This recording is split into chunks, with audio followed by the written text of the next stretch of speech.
Welcome, everyone. We're at the top of the hour, so we'll go ahead and get started on our webinar for today. My name is Melanie, and I will be your facilitator of the webinar. Our presenters are Don Cross and Ronnie Dunn. Thank you for joining ANAB for our complimentary webinar on Measurement Science Conference. Please note, we are recording the webinar, so it will be available for viewing in the future.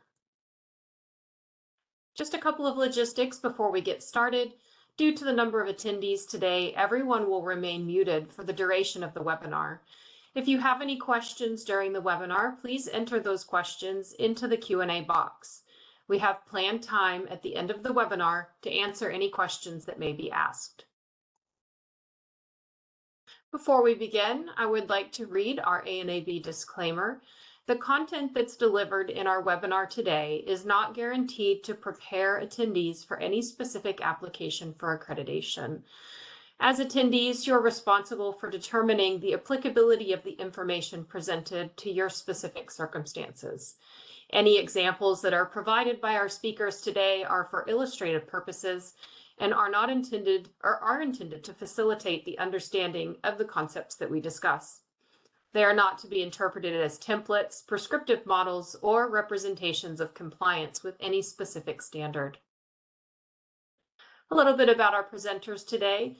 Don Cross recently retired from the National Institute of Standards and Technology, or NIST, after 40 years of service.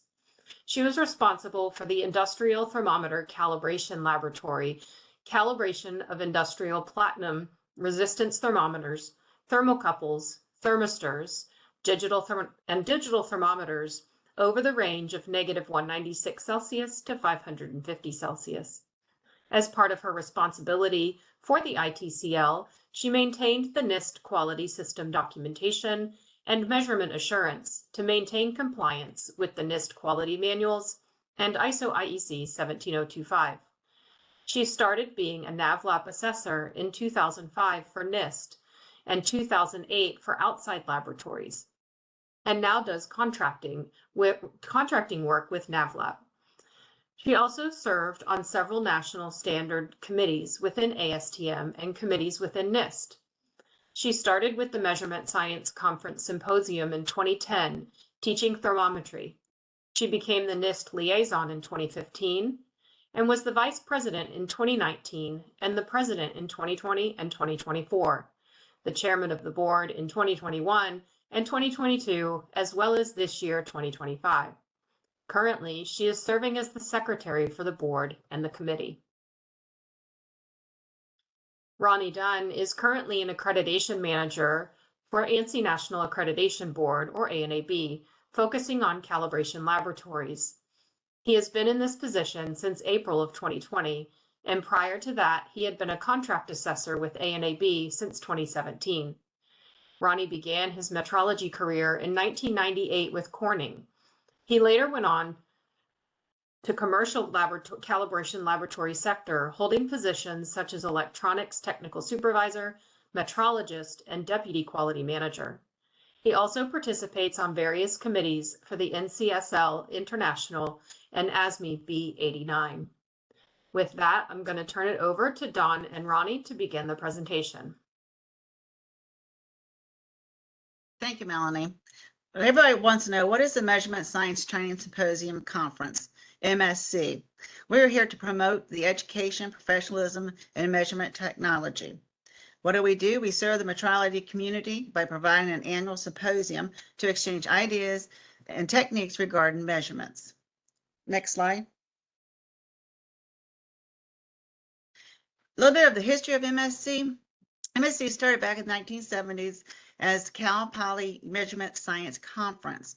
It was for an advisory committee to provide technical guidance to the state of California. Legislature concerning measuring devices and metrology. The first conference was sponsored by Cal Poly. About the 10th year, it got to be so big that they moved the conference to Anaheim and to promote the more people that are attending, people that are teaching, and started opening exhibits. In 1981, that's when MSC became incorporated, and we are now a nonprofit Organization for Education and Training for Metrology. Next slide. Ronnie, is that yours?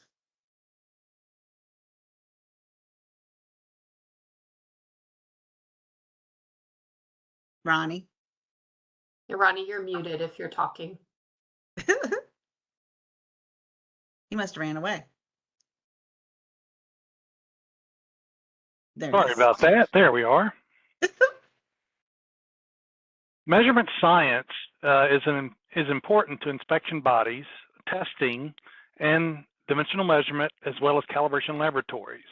The Measurement Science Conference supports accredited laboratories and inspection bodies through formal measurement training and technical development, helping professionals strengthen measurement accuracy and reliability.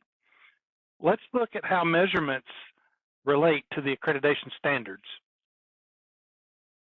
Next slide. Yes, sir. Both ISO IEC 17020 and also ISO IEC 17025 require that there are traceable measurements. That just not only means that measurements have to be traced back to the SI units of measure, but as we shall see in a later slide, it includes a whole lot of other elements, including measurement uncertainty. Next slide. ISO IEC 17025 has direct requirements for measurement uncertainty. Although 17020 does not require, but the traceable measurements and measurement uncertainty has to be available to the customer. Even our own testing labs are required to have measurement uncertainty listed, but they're not listed on the scope of accreditation per se. Next slide. This slide defines metrological traceability according to ISO IEC Guide 99. The International Vocabulary of Metrology defines metrological traceability as the property of a measurement result whereby the result can be related to a reference through a documented, unbroken chain of calibrations, each contributing to the measurement uncertainty. To further expand, ISO IEC 17025 specifies that measurement results be traceable to the International System of Units, or the SI, through, number one, competent laboratory, a laboratory that fulfills the requirements of 17025. Number two, certified values of certified reference materials by a competent producer. When we're talking about competent producers, we're talking about those that are recognized and accredited to ISO 17034, which is for the providers of reference materials. Or number three, direct realization to the SI that is ensured by comparison, direct or indirect, with national or international standards. Next slide. So here we see the relationship between metrologically traceable measurements and measurement uncertainty. Each measurement in the unbroken chain of traceability to the SI has its own inherent uncertainty. These would all be combined with each step in the chain. This ensures that a golden rule of metrology, that is, that a laboratory cannot report better uncertainties than that of its National Metrology Institute or another internationally recognized NMI. Next slide. The resource requirements of ISO IEC 17020 and also 17025 have requirements for equipment. The laboratory must have access to equipment that is required for the correct performance of the measurement activities of the laboratory. There is also requirements for handling, transporting, using, maintenance of, and storing of this equipment.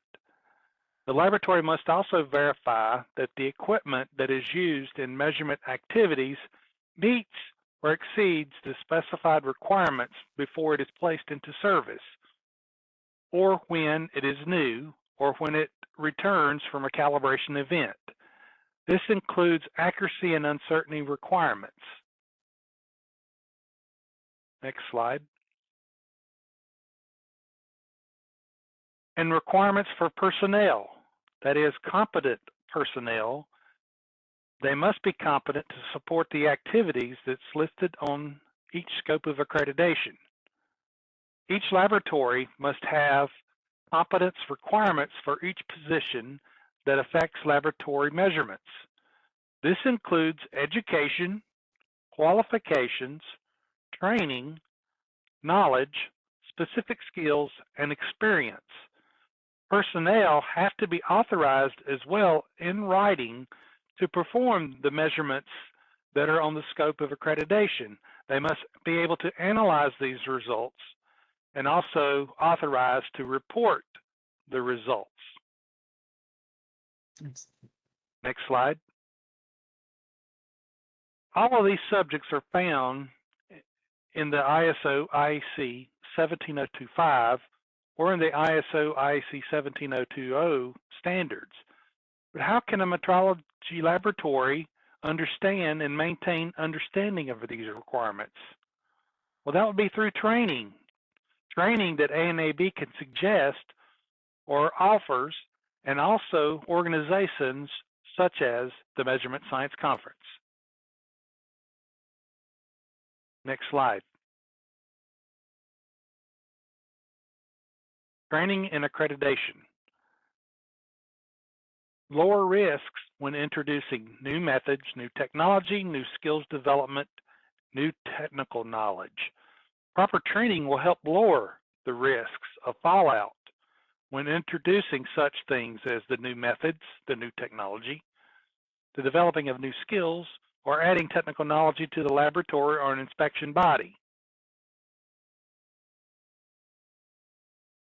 Next slide. In the above slide, we have a current case study that was performed by the staff here at ANAB. The current ANAB CAB, that is conformity assessed body, has lost their quality manager. The calibration technician was promoted into the role with no background to do so. This new manager contacted the ANAB accreditation manager for help. Well, this accreditation manager points the new manager into the direction in which they should have to go in order to gain the experience for the position that was required. In the above slide, this calibration technician all of a sudden has become quality manager, and they're expected to fill this role. They're not properly trained. That's where MSc comes into play. Next slide. Joan? Thank you. Training, training, training. That's the title of the MSc conference this year, Training Symposium. This is the picture of Michael Schwartz. He is our president for the year. And I'm just going to read what this is also on the MSc website. And Michael has exhibited with his company at the Measurement Science Conference for more than 20 years. Over the years, he has built a network of professional colleagues and friends. He's relied on the network knowledge, and when he had a question, he could pick up the phone, email somebody, and get the answer he's looking for. But today, the network is starting to shrink, and professionals are retiring, like myself. Or they move into different positions or careers, just like Ronnie just talked about in the last slide. Talking with the colleagues, he found that this is not an isolated problem. It is industry-wide. Every lab he had spoken with will lose around 50% of the most knowledgeable technicians in the next 5 years. Next slide. And Michael says that as an industry, we need to double down on training. We must pass down as much knowledge as possible to the next generation of calibration engineers and technicians. As you know, I'm going to sidetrack right here. A lot of people are losing their positions or have gone on to other positions, and they need to have the training. And where do you get the training? So this year, as Michael said, he wants to focus on nothing but training, training, training. And this is, we got a good, sorry, he's got a good, a year lined up. We have NIST training seminars. We have workshop tutorials. We have technical presentations, education scholarships. We offer scholarships as well. Thousands of engineers, technicians, and metrologists have received part of their training, which they started with the MSc.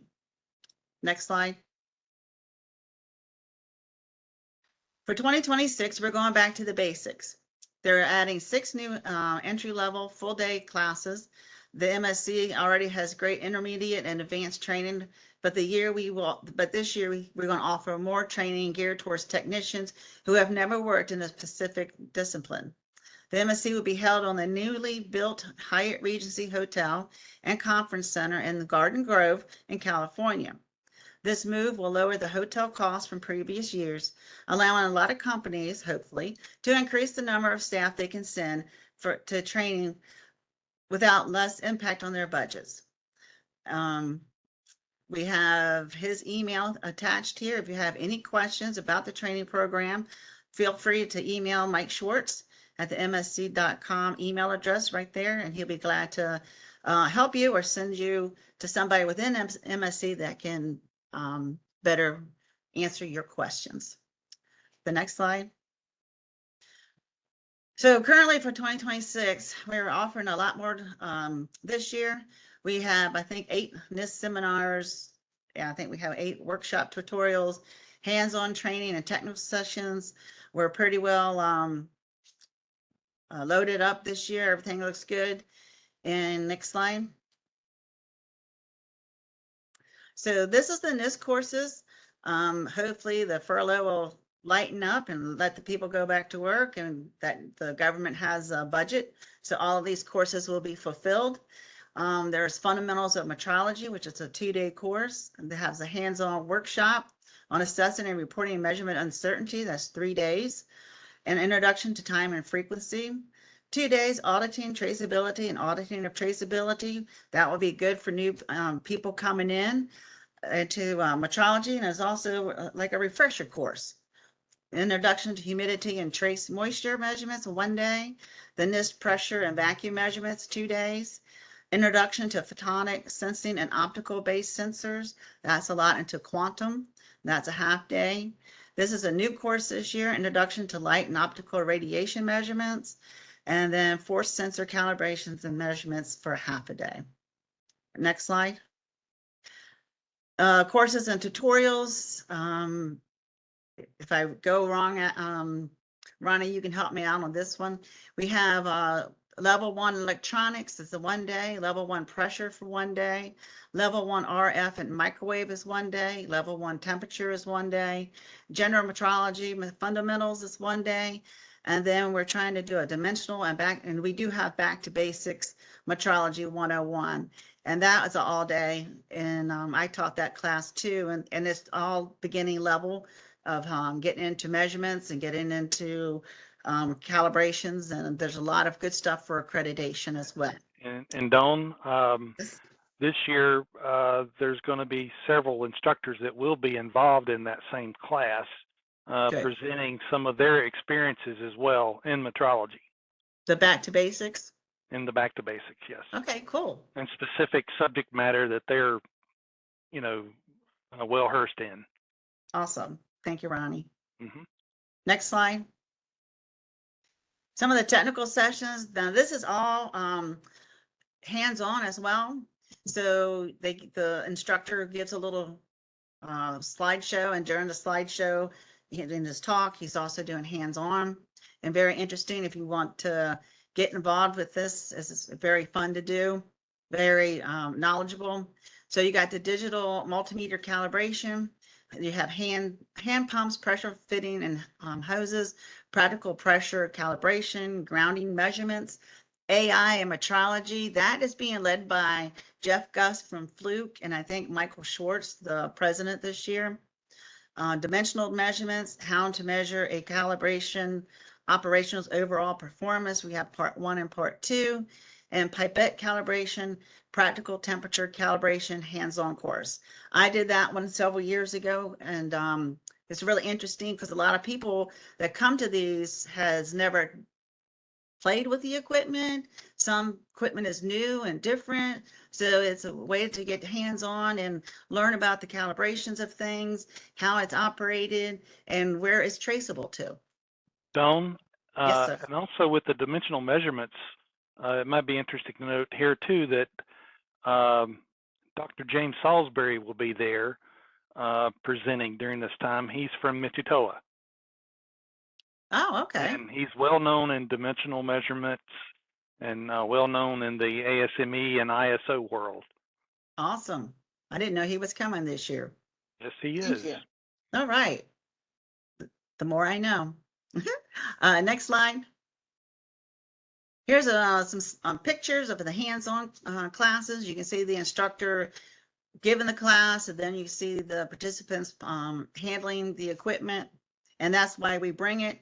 The NIST brings a lot of equipment when they come out to teach. I know I brought 3 large containers of equipment and stuff, so everybody, it was all hands-on so people could learn. So that's one thing I really like about the Measurement Science Conference, is that you have the opportunity not just to learn about the measurements, not to learn about the accreditations, but also to network with other people in your same field, and also the teachers. You can pick their brains, and they have handouts, at least in this instructors do, with their email address and telephone numbers. So it's there to just pick up and call, and they're there to help, and they love helping.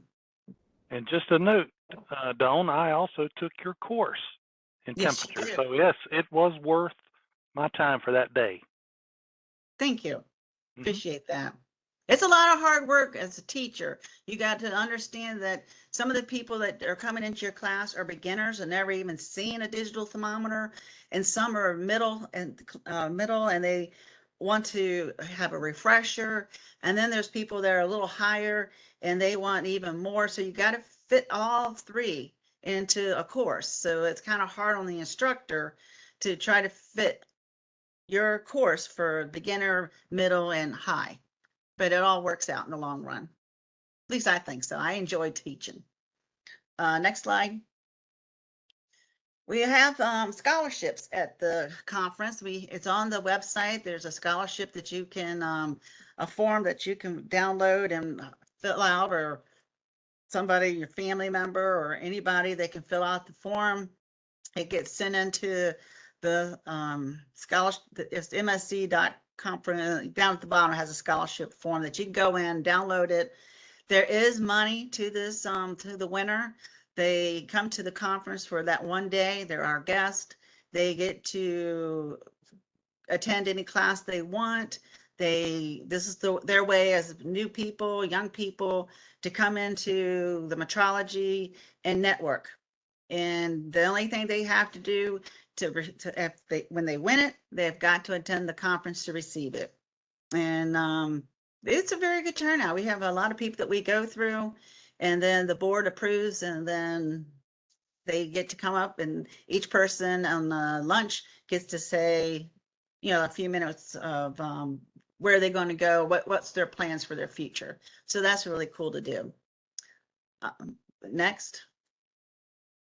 So this year, I don't think we have the keynote speakers locked in, but we are trying to we normally have 3 speakers for the year, and they happen at lunchtime. And last year we had, in the past, we've had CEOs, the innovators, astronauts, and admirals. We've had people from NIST. I had a keynote speaker that talked about quantum a couple years ago when I was president. And we had somebody from Disneyland last year that talked about the future of Disneyland and what their plans are to changing the park. And to go ahead and do the next slide. I think that's where that is. Yeah, and then they had the guy from Orange County Water and how they managed the water basin in California. And that was really kind of neat how they calibrated things and that they're all accredited and how water was moved within the Orange County area. So that was really a neat conversation. So we do have a lot of good keynote speakers that they all do accreditation, they all do calibration, and where their line of duty business falls in place with metrology.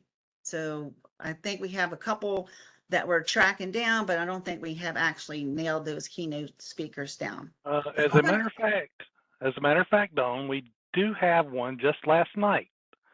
And I just found out because she's presenting one of the tutorials as well, but she's going to be speaking, as far as the training of future, metrologists, those who may have different learning disabilities and so forth. Oh, okay. And she's going to be speaking to that effect. That's awesome. I have to go on the website and check it out. Thank you, Ronnie. Mm-hmm. Next slide.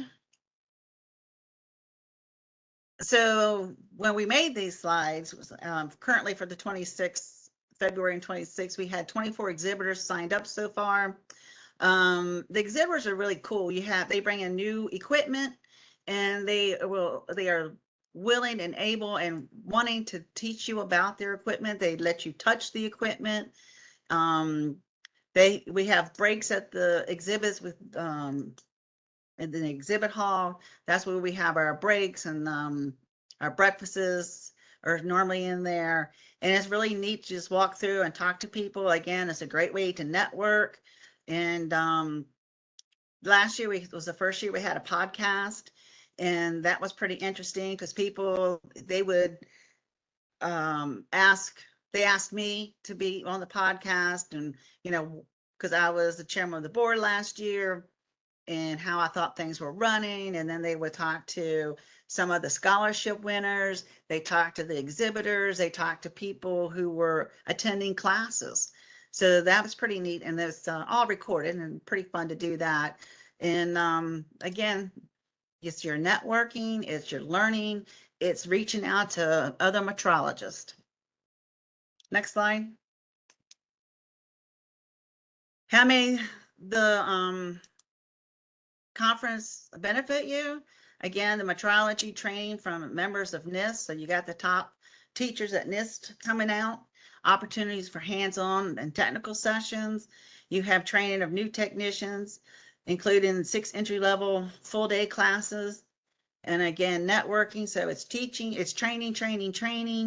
And they have a lot of, I think they have a full classes this year that they're looking interesting. Let's put it that way. And if you have an issue of losing somebody and you need somebody to come in to be accredited or learn about accreditation or learn about calibrations, MSC has it for you. Next slide. So the date is February 2nd to the 5th. Again, it's in the Hyatt Regency in Garden Grove. Mike Schwartz is the president. The training is the title. And there is our website. Feel free to go in there. It has where to sign up, how to get your hotel room, what classes to sign up for. And you just register online. So it's a simple website. We redid the website this year, and I think it looks great. So you can email Mike Schwartz if you have questions, or you can go into the mscconference.com, and there's a place that you can reach out for questions there. But feel free to ask any questions. Next slide. All right, great. Thank you, Dawn and for the great presentation on the Measurement Science Conference. We've had a couple questions come in. In order to give everyone time to enter their questions if they have any, we're going to go over a few additional resources that we have for you if you are accredited or if you're seeking accreditation. ANAB offers many different media to further your understanding of standards, accreditation, management systems, and assessments. On our website, we have free webcasts on a variety of topics. They're approximately 5 to 20 minutes long, depending on the topic, and they can be viewed at any time. We also have a blog page with a wealth of information related to risk and metrology, accreditation, standards requirements, and many other topics. We also host these webinars monthly. We had this webinar today on the Measurement Science Conference, and our next webinar is on the interrelation of ILAC and the conformity assessment community. Finally, we offer training in many different areas that can complement the training that organizations like MSC also provide. Our training includes internal auditing, overviews of standards, risk-based thinking, and many other topics. Most of our training is presented live online. We also offer self-paced training as well. All of these resources can be found on the ANAB website at anab.ansi.org. Now we have had a couple questions come in, Ronnie and Dawn, so I will read those off to you. The first question, Dawn, are these training schedules posted online? Yes, they are. Do they go to that MSC conference website that you had? Yes, go to there, and on the top line it has oh, help me, Ronnie, is it classes? And it has NIST classes, tutorials, and technical. Yeah, it's broken down into each section. There's also just an area there for you if you're interested in exhibiting, and the list of the exhibitors that will be there as well. And on the website, if you go in like for NIST and you go into there, there's the title of the training, excuse me, the bio of the person teaching, and an abstract of what you be learning in that class. And I think that's for the tutorials as well and the technical. So if it's something that you're interested in, click on it and then go to registration and register for classes. It's best to do the whole 4 days for the week. It's cheaper and more cost effective, in my opinion. And you can sign up for classes all 4 days. Awesome, thank you. The second question that we had come in is who with Mitatoyo will be presenting? Dr. James or Jim Salisbury. He deals with the lab that's at Michitoa there in Illinois. Great, thank you. Those are the only two questions that we had come in during their webinar. But if you have any additional questions, you can send them to anab@anab.org, and we'll make sure that those questions get over to Ronnie and Dawn for answering them. If you'd like additional information about the training that's offered by ANAB, you can email training@anab.org. We appreciate you coming to this webinar today, and I thank Ronnie and Dawn for a great presentation on the Measurement Science Conference and how it can help calibration laboratories with their accreditation and day-to-day activities. Thank you very much. Thank you, Thank Melanie. you. Bye-bye. Bye.